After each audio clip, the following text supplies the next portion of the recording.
Assalamualaikum warahmatullahi wabarakatuh.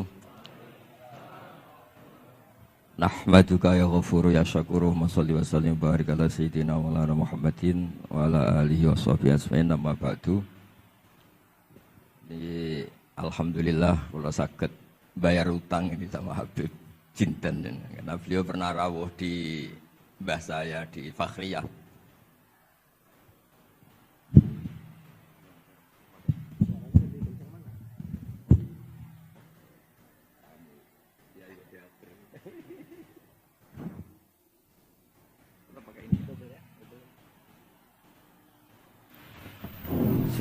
Cukup.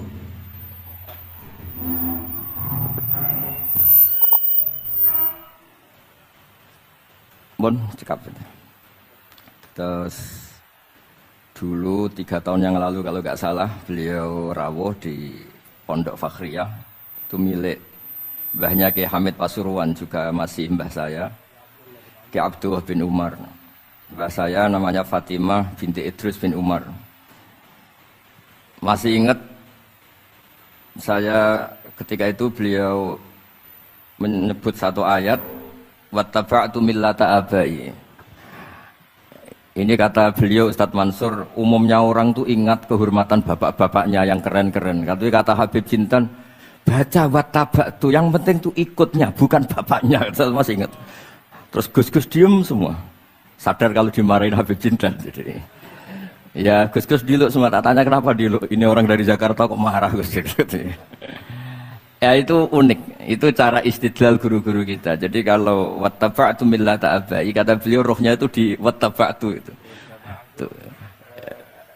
Ittiba awal cuma istakhir pada.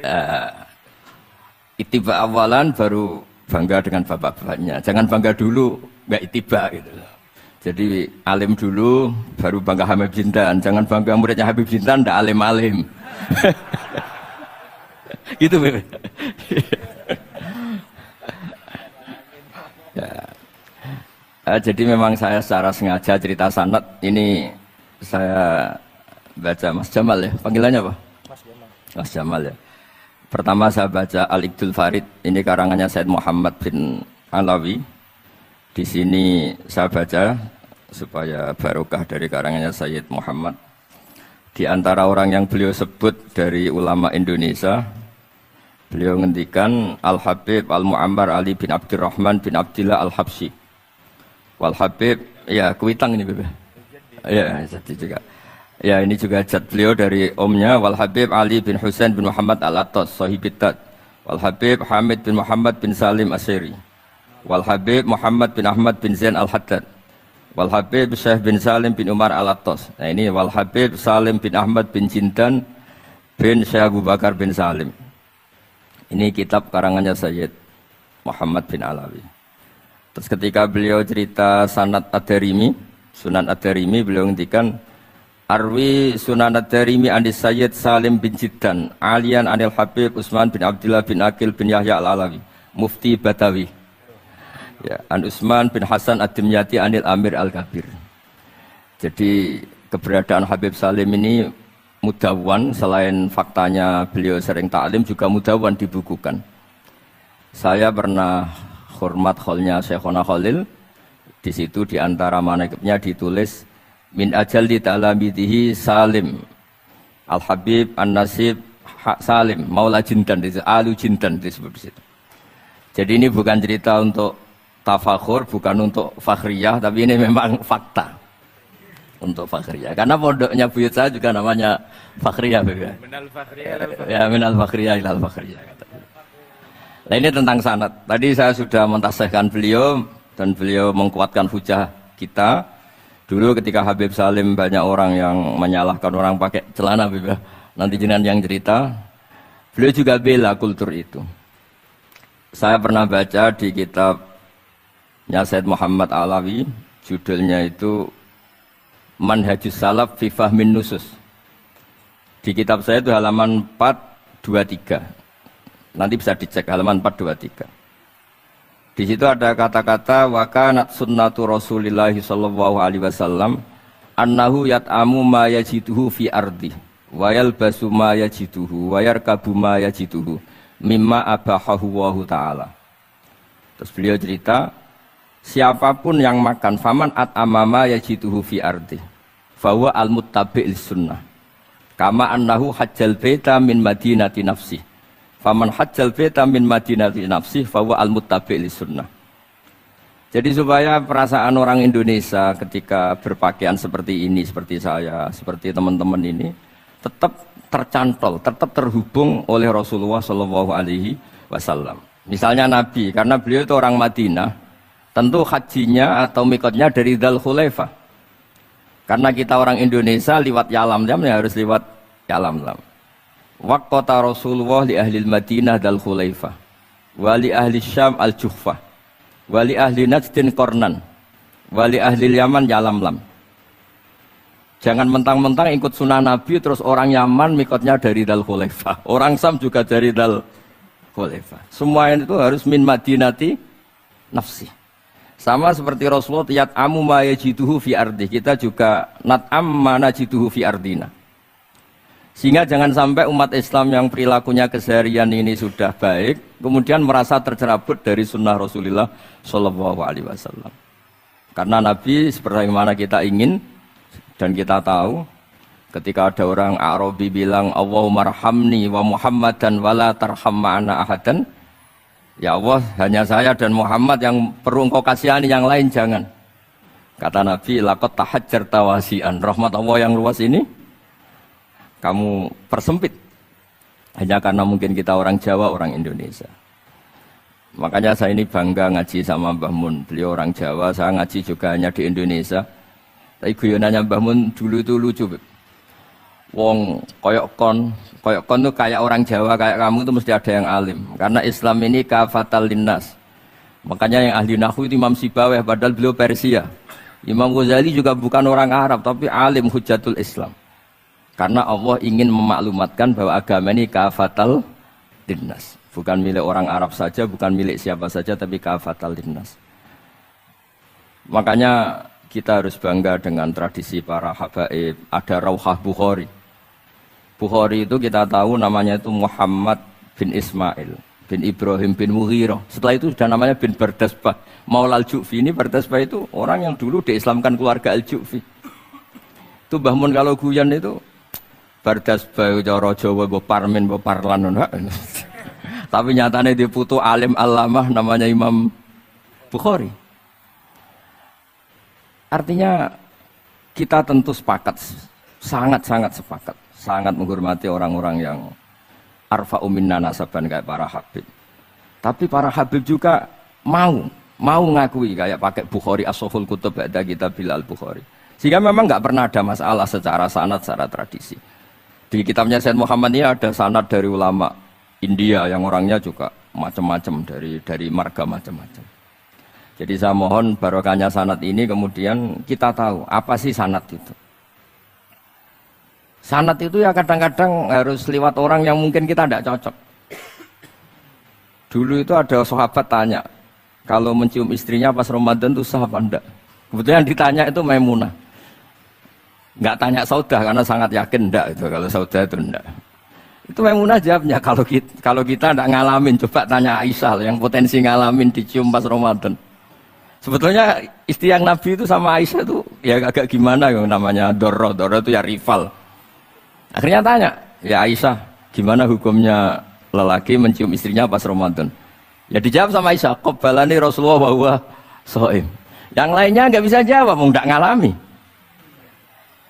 Jadi sanad tuh kadang ya cocok nggak cocok ya, memang itu fakta. Cara mandi junub, kayak apa pinternya sahabat cowok kalau mandi junub ya nggak tahu. Akhirnya tanya sama Sayyidah Aisyah, sama Sayyidah Maimunah. Apapun dekatnya istri Rasulullah, kalau perang ya nggak tahu. Wong itu lelaki.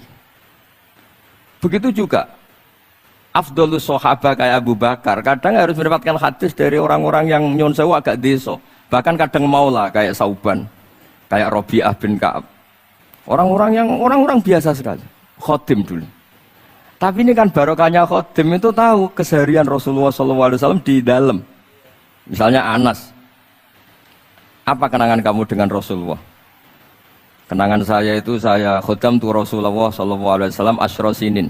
10 tahun saya itu tidak pernah melakukan sesuatu, ditanya Nabi lima sonata. Walalise entaraktu lima tarokta. Sehingga kalau saya pas baik itu ya gak berani tanya anak dalam saya, ngapain kamu? Ben sawangane pinter anut sunah Rasulullah sallallahu alaihi wasallam. Akhirnya can dalam kula nggih saenake beb gemerang burung ora tau ditakoki. Jadi hal-hal seperti ini itu keseharian yang harus kita suka. Di antaranya lagi, inna min khiyari ummati fima nabba'ani al-malul a'la. Kauman yathakuna jahron. Di antara nanti umat pilihanku adalah orang-orang kalau tertawa itu keras sekali. Kauman yathakuna jahron. Itu dulu juga, padahal ada riwayat kasratud dhahki tumitul qalba. Banyak tertawa itu bisa mematikan hati. Tapi ini juga dilawan, kalau banyak cemberut bisa frustasi. Sehingga di ilmu ini ceritakan nanti di tasnya Habib Jindan. Semoga nasinya bener, saya tamu pasti dihormati. Nggak penting bener ndak itu nggak penting. Yang penting tamu itu dihormati. Ya kebetulan saya ini tadi kan hormat mbah saya, masih mbah saya Mbah Mutamakin di Hajan. Terus pagi tadi hormat buka luar di Sunan Kudus. Jam 7 saya tadi di Kudus. Ya akhirnya sama teman-teman difasilitasi, disuruh naik pesawat tadi jam 11 tadi. Tapi saya tidak capek karena memang saya senang cerita sanad. Tapi yang lucu-lucu saja, nanti yang serius jangan saya, yang lucu-lucu saja. Biar lucu sampean tuh tidak ngawur, tapi ada sanadnya. Ada seorang mufassir yang bilang ketika nafsiri wa annahu wa adhaka wa abka. Allah itu zat yang memberi kamu tertawa. Mbok kamu ingin susah, tidak akan tertawa. Tapi kalau Allah menghendaki ya tertawa aja. Ada orang miskin frustasi, maunya gak tertawa. Tahu-tahu jalan-jalan ngerti badut, ya akhirnya tertawa. Ya karena adhaka itu fi'lullah. Kalau Allah menghendaki mau apa? Karena adhaka itu fi'lullah. Gak bisa. Orang yang baru seneng kayak apa, gak ingin nangis. Tapi kalau Allah menghendaki wa abka, dinangiskan ya tetap menangis. Wa annahu wa adhaka wa abka. Karena kita ini semua adalah objek oleh kudrahnya Allah Subhanahu wa ta'ala. Saya itu sebenarnya paling tidak ingin ngaji bareng Habib tuh. Selain kalah nasab ya kalah ganteng. Ya tapi ditakdir mau apa? Ya sudah sami'na wa ata'na. Jadi saya saat ini tidak cari pahala benar, tapi pahala tawadhu karena diundang ya. Saya sudah penting benar salah, penting tawadhu. Jadi saya tadi sedang rayu sama Allah, ya Allah, saya kali ini tidak cari benar, cari tawadhu. Sudah mesti pahalanya besar tawadhu itu.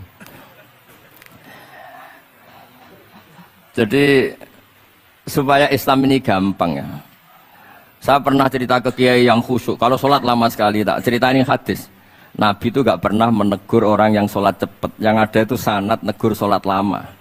Terus tak cerita ini hadisnya Mu'ad, tertawa-tawa deh. Gus kamu itu raan kok masih punya dalil. Saya punya sanad.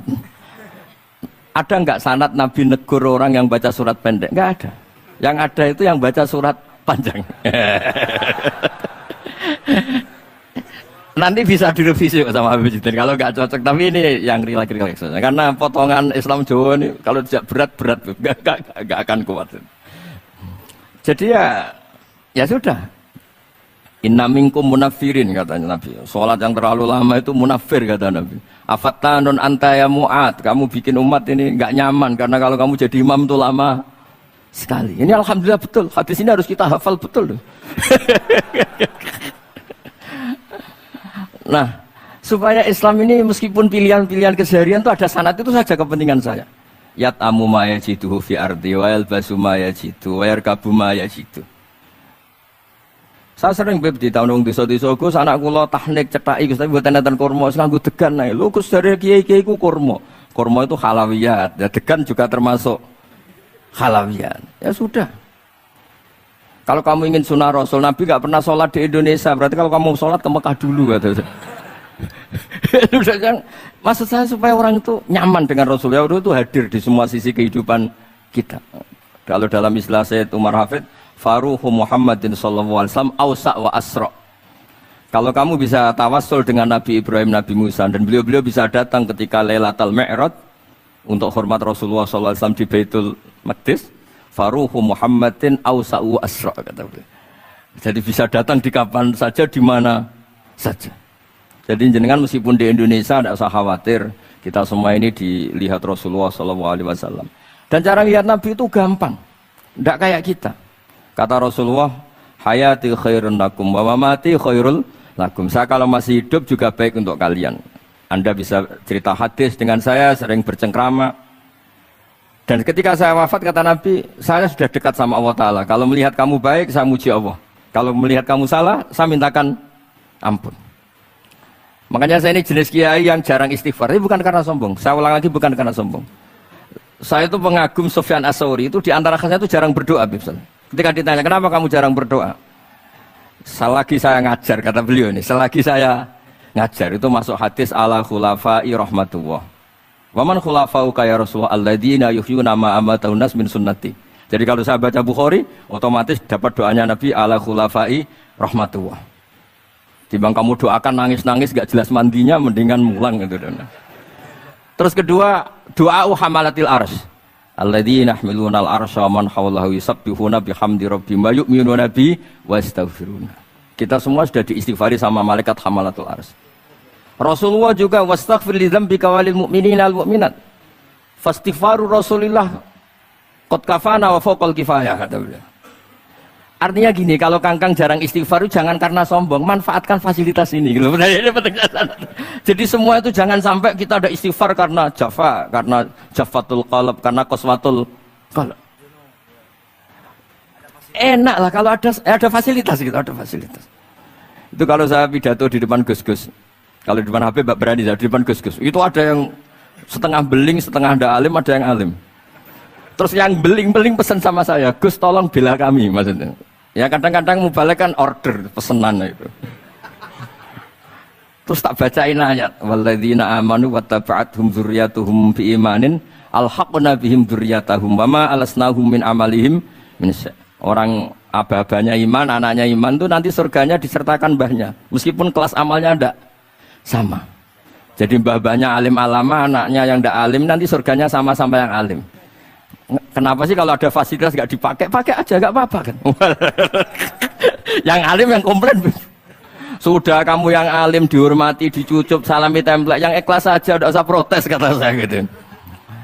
Artinya saya inginlah keseharian kita yang awam, yang apa itu harus cari backupan hadis supaya semua keseharian kita itu ada apa?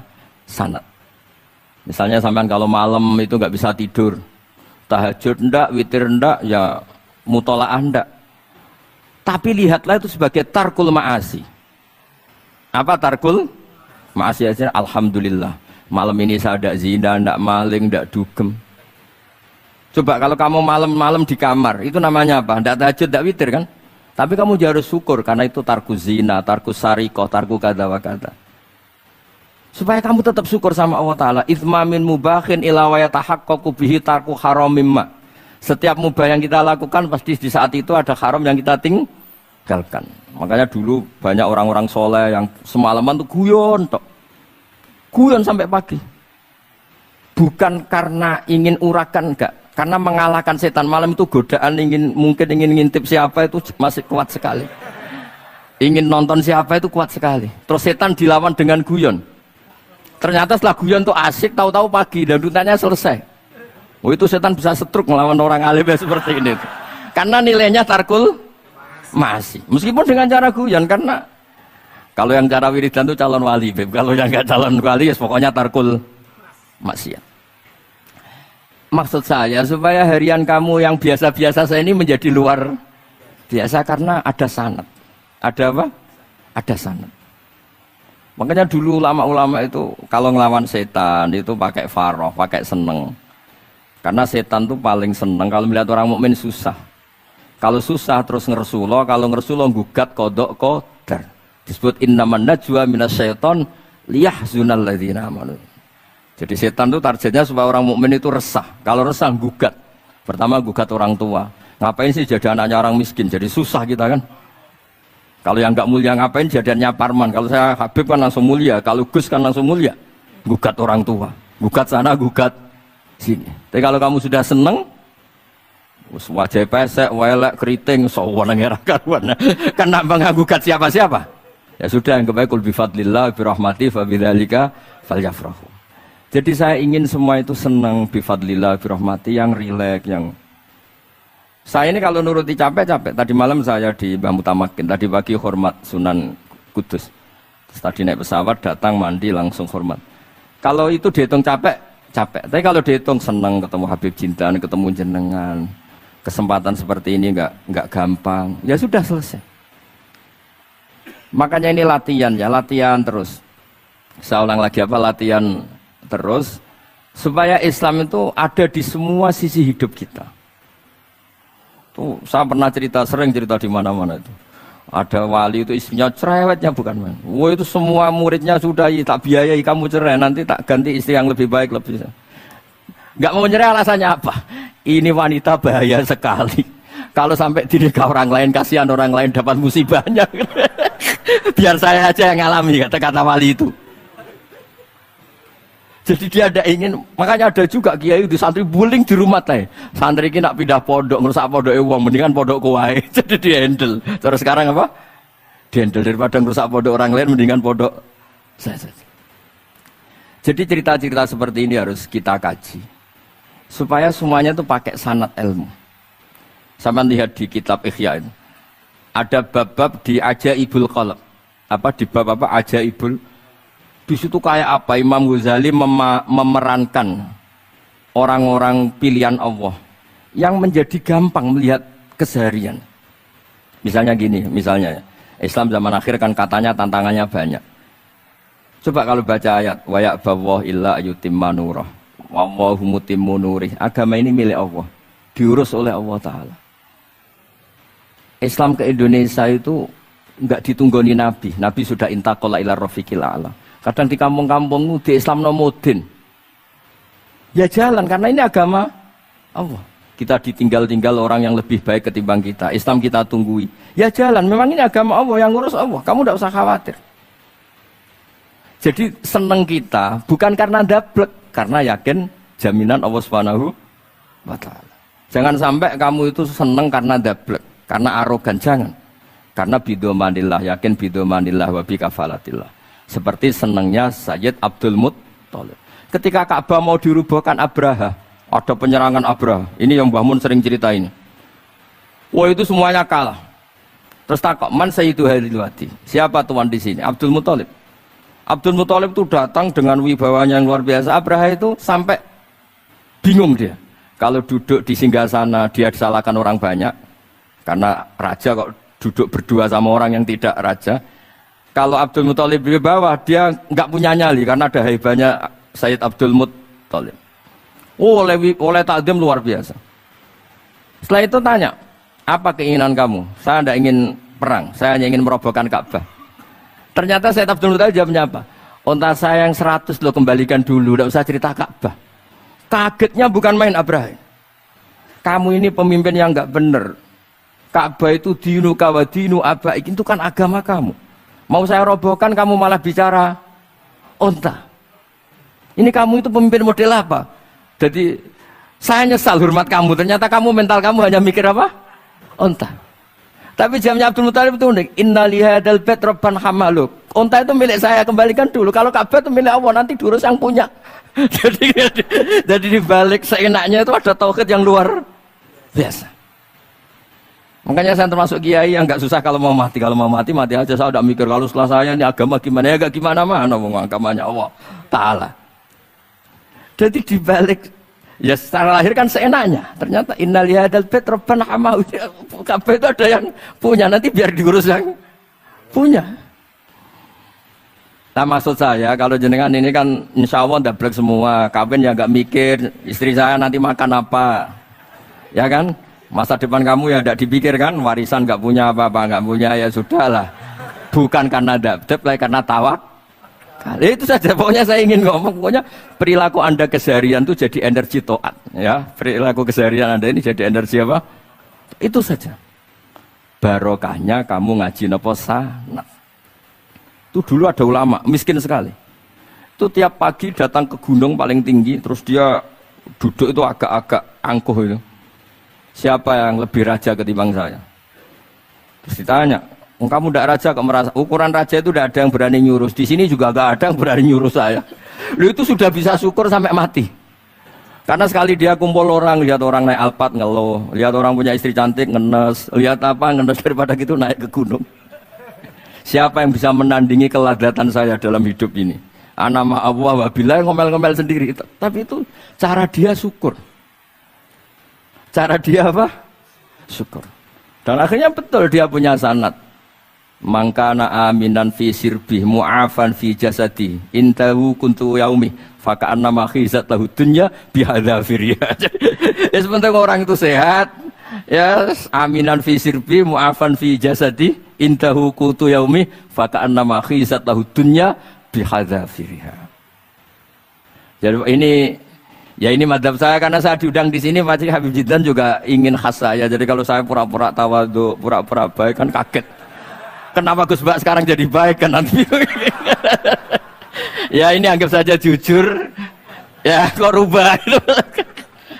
Nggih ngoten mawon mugi-mugi barokah. Assalamualaikum warahmatullahi wabarakatuh.